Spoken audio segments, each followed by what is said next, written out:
Hey everybody, it's Candace and I'm coming to you with a video about being single, sassy, and satisfied. This was inspired by a young lady who is a YouTuber. She had uploaded this video because she was on the verge or was in the middle of a mental breakdown because it had been 6 months since she had a boyfriend, y'all. I mean, the world was going in. And that she had also been taking antidepressants, and that required her to not drink. And therefore, she was starting to go through withdrawals. She was getting really anxious about the whole situation. And then the fact that she wasn't having a boyfriend, she was just going through it. And she went on this really, really long rant about how she hadn't had a boyfriend and it's really making her crazy and she can't be by herself. So I felt inspired in so many words to do a video because, to be honest with you guys, I'm not judging. I've been there, done that. I felt that way, especially coming out of a relationship where I was actually engaged to be married, and the young man broke my heart, and I was not used to not having a boyfriend. Now it's been 4 years since I've had a committed relationship. Not to say that I haven't had dates and all that other kind of stuff, but it's been a while, and I'm not sexually active either by choice again. So, it can be difficult, but here are some things that have kind of brought me through some really, really long, lonely nights, and I'm hoping that this will encourage somebody as well. So the first thing is that being single is not what's holding you back and holding you down. It's your attitude towards being single and not having a mate that is holding you back in life.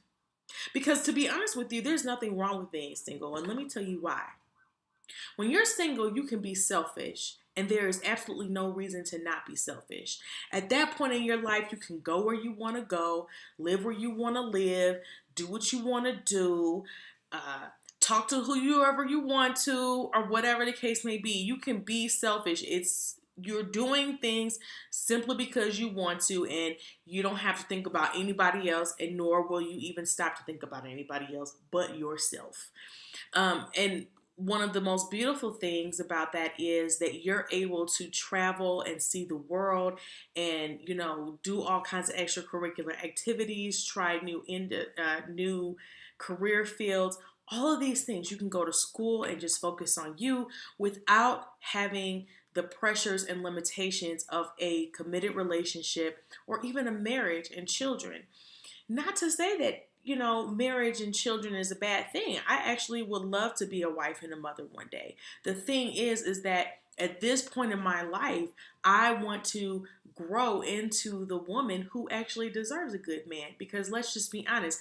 Yes, we're all kings and queens. In the end of the day, we also need to realize that we need to qualify for a good man, or and the good man needs to qualify for a good woman. You know what I'm saying? Like, let's get off of our high horses and realize you got to work on yourself just as much as he's got to work on himself. Okay, so having a different way of thinking about being single and making the most of it is really what's going to give you the best life possible, especially at this point when your depression and anxiety is really getting to you.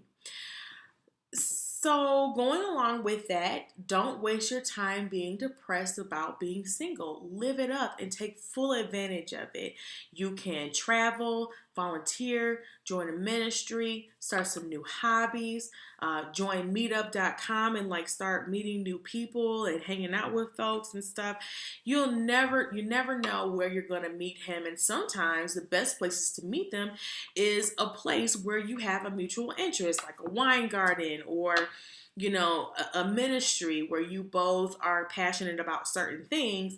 That really takes your relationship to the next level because it becomes a partnership and something that both of you enjoy being around each other because you have mutual interests. So the next thing that I wanted to say is that relationships don't make you happy and that you are responsible for your own happiness. Don't put so much pressure on having a relationship and having someone around you be what dictates whether you're happy or sad that day or whether you feel that life is worth living.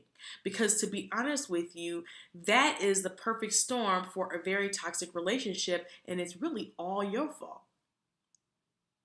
Okay, let me put that another way so I'll make sure you understand that. When you are a kind of person that needs someone else in order to be happy, what that means is you're clingy. At any given moment, you don't want to be alone. So you need that person to be there, which means that you're dictating their time, you're dictating their schedule, you're asking them where they're going, why do you have to leave? I'm going to miss you. Oh my gosh, like what am I going to do when you're not here? All of that stuff is very toxic for that person because not only is it frustrating that they don't have their own life, but also they feel responsible for whether you're happy or sad. And that's too much pressure on one person. So effectively, you're running that person off. Each and every single person that could have been a really good mate is being run off by the simple fact that you cannot independently have a life that's worth living. And let's just be honest. Part of what attracts a person to you is the fact that you're fun. It's the fact that if they were to follow you around in a 24-hour period, that they would be entertained by the life that you are living. Okay? If all you want to do is sit at home and cry about the fact that you're single, what makes you think that somebody is going to find you entertaining or interesting? You're not. And if you try to put yourself out there to be anything other than what the reality is, they're going to see right through it. Just saying. So be the person that you would like to meet. And in the words of Muhammad Gandhi, be the person that you would like to meet. And that is going to be the attracting factor in a relationship. The last thing that I will say is one of the worst things that you could possibly do is put your happiness in the hands of another person because that person is inherently flawed, just like the rest of us.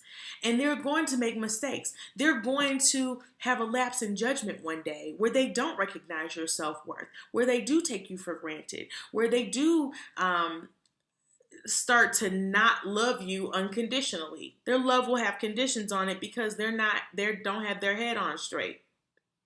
Now all of a sudden, because of this person making a bad decision, that makes you fall. Never give anyone that power.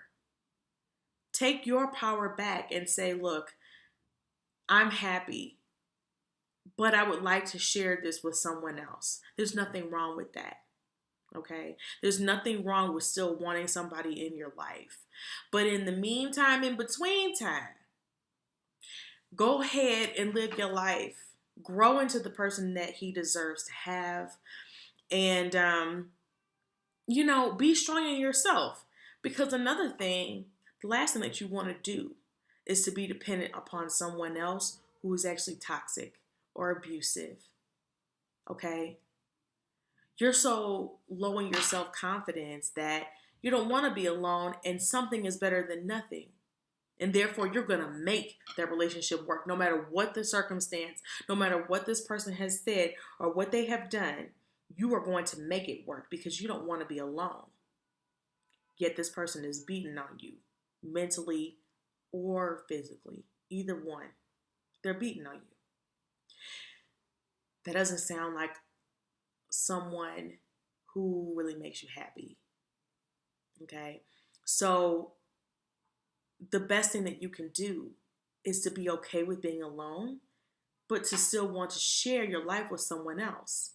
So in this event that someone comes along and they're toxic, they're abusive, whatever the case may be, you're okay with saying, you know what, I love you, but this just isn't working out. You're okay with doing that. And you can move on with your life. It's not going to be easy, but you can. That's going to save you from a whole lot of heartache. So anyway, those were the 4 points that I had. Being single isn't holding you down. It's your attitude that's holding you down. Don't waste your life being depressed about not being in a relationship. Relationships don't make you happy. You are responsible for your own happiness, and never put your happiness in the hands of an imperfect person. Until next time, you guys, love and blessings.